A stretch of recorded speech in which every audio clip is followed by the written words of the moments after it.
Hello, ഇതാണ് നമ്മുടെ പുതിയ ക്വസ്റ്റ്യൻ. അപ്പോൾ ട്രെപ്പിസോഡൽ ചാനലിൻ്റെ വിത്ത് യൂണിഫോം ഫ്ലോവിൻ്റെ ഒരു പ്രോബ്ലമാണ് നമ്മൾ സോൾവ് ചെയ്യാൻ പോകുന്നത്.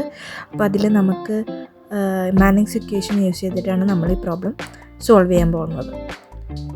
അതിൽ തന്നേക്കുന്ന കാര്യങ്ങൾ നമുക്ക് നോക്കാം. ഗിവൻ ഡേറ്റാസ് നമുക്ക് ഇപ്പോൾ ഇതിൽ നമുക്ക് നോക്കി എഴുതാം. നോർമൽ ഡെപ്ത് തന്നിരിക്കുന്നത് 2 മീറ്റർ ആണ്. ബേസ് വിഡ്ത്ത് 5 മീറ്റർ ആണ് തന്നിരിക്കുന്നത്. ഇതാണ് നമ്മുടെ ട്രെപ്പിസോഡൽ ചാനൽ. 2 മീറ്ററും 5 മീറ്ററാണ് നമ്മുടെ ബേസ് വിഡ്ത്തും ഡെപ്തും തന്നിരിക്കുന്നത്. അപ്പോൾ ഗിവൻ ഡേറ്റാസ് നമുക്ക് ഫസ്റ്റ് എഴുതാം. അപ്പോൾ ഡെപ്ത് എന്ന് പറഞ്ഞു കഴിഞ്ഞാൽ നമുക്ക് ക്വസ്റ്റ്യനിൽ തന്നിരിക്കുന്നത് y ആയിട്ട് എടുക്കുന്ന 2 മീറ്റർ ആണ് തന്നിരിക്കുന്നത്. നെക്സ്റ്റ് ബേസ് വിഡ്ത്താണ്, ബി എന്നാണ് ഡിനോട്ട് ചെയ്യുന്നത്. അത് നമുക്ക് തന്നിരിക്കുന്നത് ക്വസ്റ്റ്യനിൽ 5 മീറ്ററാണ്. നെക്സ്റ്റ് നമുക്ക് തന്നിരിക്കുന്നത് ഈ ട്രെപ്പിസോഡൽ ചാനലിൻ്റെ സൈഡിലെ സ്ലോപ്പാണ് നമ്മൾ എഴുതിയിരിക്കുന്നത്. 1:2 എന്ന് പറയാൻ തന്നിരിക്കുന്നത്. അപ്പോൾ നമ്മൾ 1/x എന്ന് നോക്കുക. അത് കഴിഞ്ഞിട്ട് 1:2നെ 1/2 എന്ന് എഴുതുക. 1 വെർട്ടിക്കൽ 2 ഹൊറിസോണ്ടൽ. അതിന് നമ്മൾ സോൾവ് ചെയ്യുമ്പോൾ x = 2 എന്ന് കിട്ടും. ഇതാണ് നമ്മൾ സൈഡ് സ്ലോപ്പ് എടുക്കുന്നത്. നെക്സ്റ്റ് എസ് എന്ന് ഡിനോട്ട് ചെയ്യുന്നത് നമ്മൾ ബെഡ് സ്ലോപ്പിനെയാണ്. അപ്പോൾ നമ്മുടെ ക്വസ്റ്റ്യനിൽ ബെഡ് സ്ലോപ്പ് നമുക്ക് 0.001 തന്നിട്ടുണ്ട്. അപ്പോൾ നമുക്കത് ഡിനോട്ട് ചെയ്യാം. പിന്നെ മാനിങ്സ് റഫ്നെസ് കോഎഫിഷ്യൻ്റ് നമുക്ക് തന്നിട്ടുണ്ട്. അതാണ് 0.0015 എന്ന് തന്നിട്ടുണ്ട്.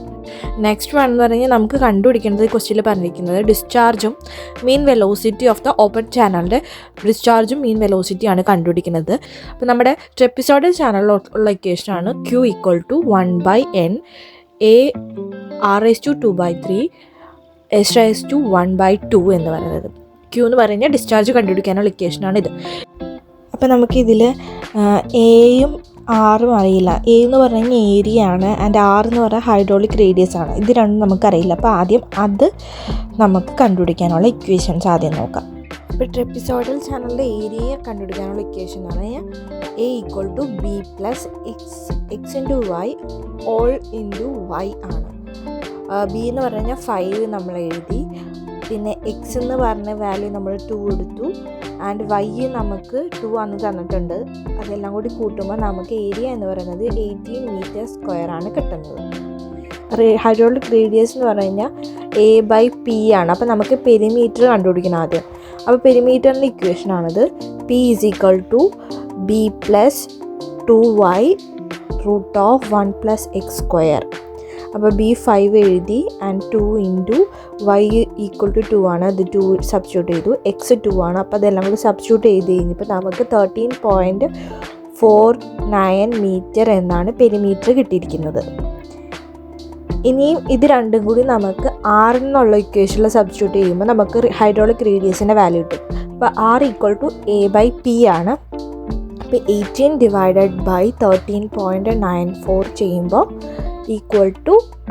എത്ര കിട്ടും? 1.29 മീറ്ററിന് കിട്ടി. ഇനി ഈ കിട്ടിയിരിക്കുന്ന വാല്യൂസ് എല്ലാം നമ്മുടെ ഡിസ്ചാർജിൻ്റെ ഇക്വേഷനിൽ സബ്സ്റ്റിറ്റ്യൂട്ട് ചെയ്യാം. That is Q = 1/n A × R⁴ S⁴ ആണ്. അപ്പോൾ 1/n-ൻ്റെ വാല്യൂ എന്താണ്? 0.015. എക്ക് 18 × ആറിൻ്റെ വാല്യൂ 1.29 ⁵ എസിൻ്റെ വാല്യൂ 0.001 × ⁴ ഇത് നമ്മൾ കാൽക്കുലേറ്ററിൽ കാൽക്കുലേറ്റ് ചെയ്യുമ്പോൾ നമുക്ക് കിട്ടുന്ന ഉത്തരം എത്രയാണ്? 44.9 m³/s ആണ് കിട്ടുന്ന ഉത്തരം. ഇപ്പോൾ ഡിസ്ചാർജാണ് നമുക്ക് കിട്ടിയിരിക്കുന്ന ഫൈനൽ ഡിസ്ചാർജാണ് Q എന്ന് പറയുന്നത് 44.9 m³/s. ഇനിയും കണ്ടുപിടിക്കാനുള്ളത് മീൻ വെലോസിറ്റി ആണ്. വെലോസിറ്റിൻ്റെ equation V = Q/A, that is discharge by area ആണ്. അപ്പോൾ ഡിസ്ചാർജ് 44.9 കിട്ടി. അപ്പോൾ അതേ ഡിവൈഡഡ് ബൈ ഏരിയ നമുക്ക് കിട്ടിയിരിക്കുന്നത് 18 വെച്ചിട്ട് ഡിവൈഡ് ചെയ്യാം. അപ്പോൾ 44.9/18 = 2.49 m/s ആണ് വെലോസിറ്റി ഓഫ് ഫ്ലോ.